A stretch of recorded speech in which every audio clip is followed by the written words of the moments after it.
Assalamualaikum, hai teman-teman YouTube. Selamat datang di channel Limas Nastiti. Di video kali ini saya ditemenin sama Umar. Saya mau sharing tentang ASI booster. Jadi saya sudah cobain beberapa merek ASI booster, dari yang mulai bentuknya kapsul sampai yang alami. Ada yang cocok sama saya, ada juga yang nggak ngaruh di saya. Nah, semoga video ini bermanfaat buat teman-teman yang sedang cari ASI booster. Nah, sebelum kita mulai videonya, jangan lupa klik tombol like dan subscribe supaya saya semakin semangat bikin video-video selanjutnya. Yuk, let's get to the video. Yuk. ASI booster pertama yang pernah saya cobain adalah dari mereknya NutriBreast.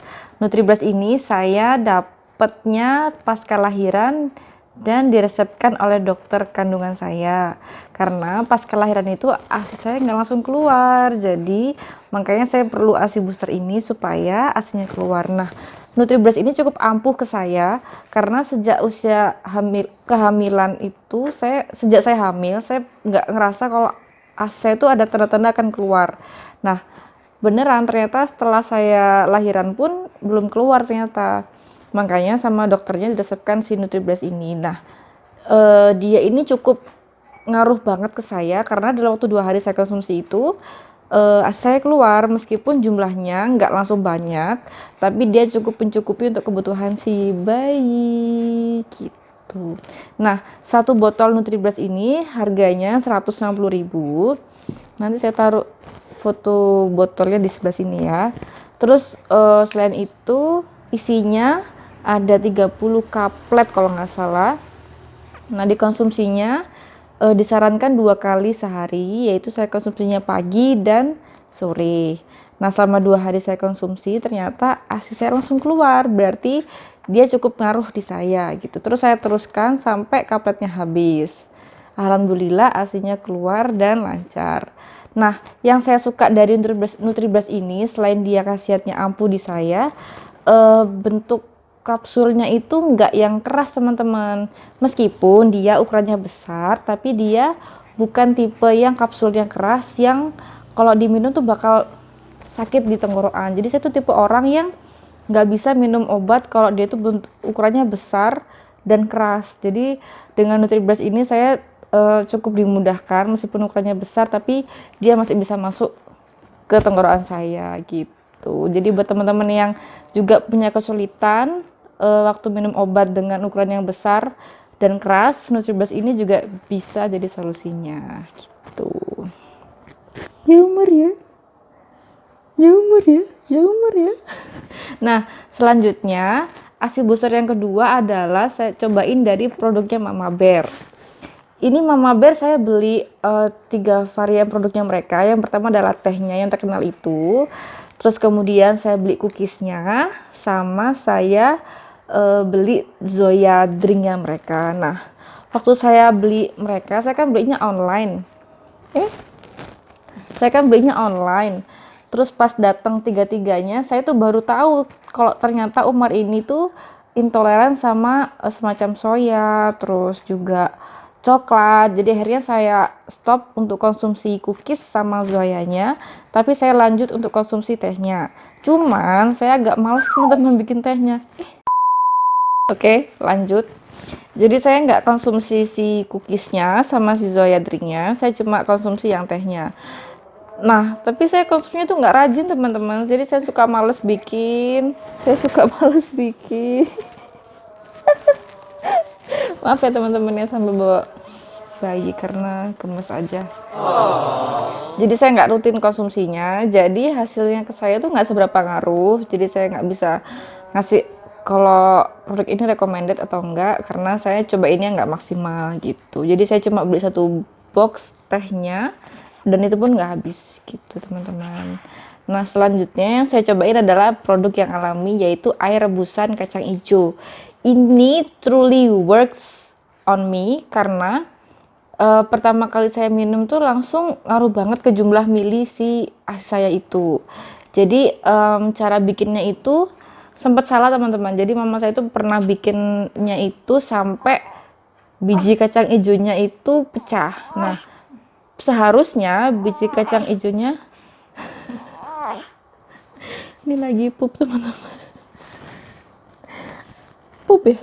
Umar pup ya?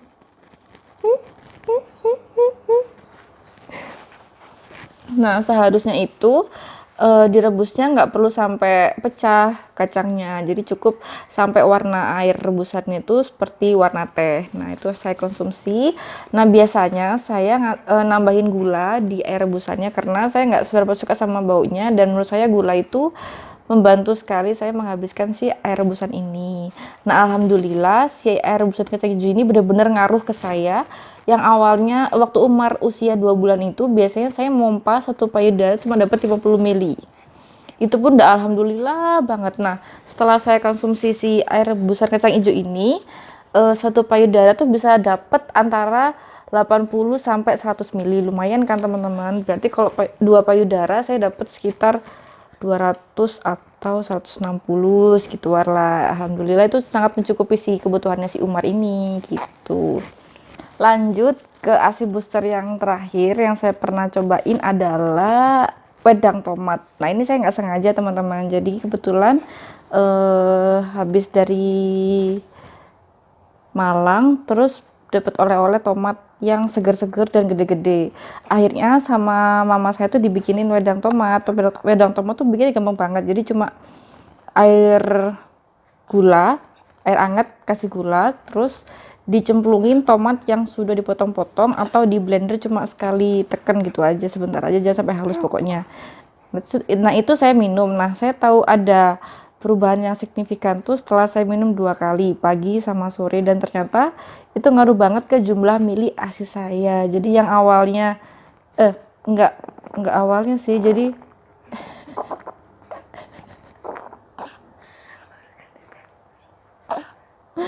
aduh,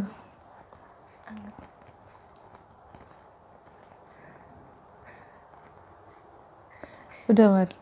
Jadi awalnya jumlahnya itu biasanya kan 100 ya 100 gitulah, 80 sampai 100. Nah, sekarang langsung meningkat jadi 125 satu payudara gitu. Jadi kalau dua payudara mungkin sekitar 250 gitu. Lumayan kan teman-teman. Nah, jadi kesimpulannya adalah saya ternyata lebih cocok sama ASI booster yang alami-alami kayak sayuran, rebusan kacang hijau, tomat, dan lain sebagainya. Nah, buat teman-teman juga yang lagi bingung sama ASI-nya, sebenarnya pengalaman saya itu saya ngerasa kalau ASI itu kualitasnya akan baik kalau yang kita konsumsi juga baik. Misalnya kita rajin konsumsi sayur, buah-buahan, seperti itu. Dan juga porsi makannya dibanyakin teman-teman, jadi dibanyakin sedikit, nggak sedikit sih. Jadi saya sekarang tuh makannya itu porsinya besar sekali, kayak porsi yang literally bukan saya banget. Jadi akhirnya itu ngaruh ke tenaga saya karena biasanya habis nyusuin tuh saya sering lemes-lemes. Nah, ternyata karena saya tuh kurang makan. Nah, setelah saya kurang makan ini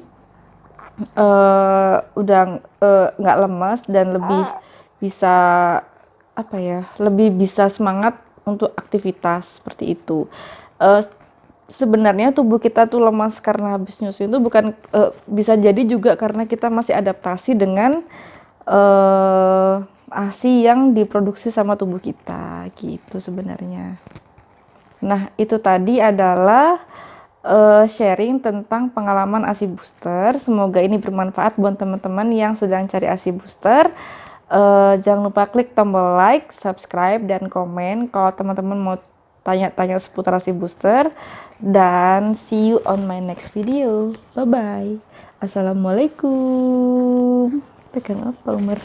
Dadah. Dadah, dadah.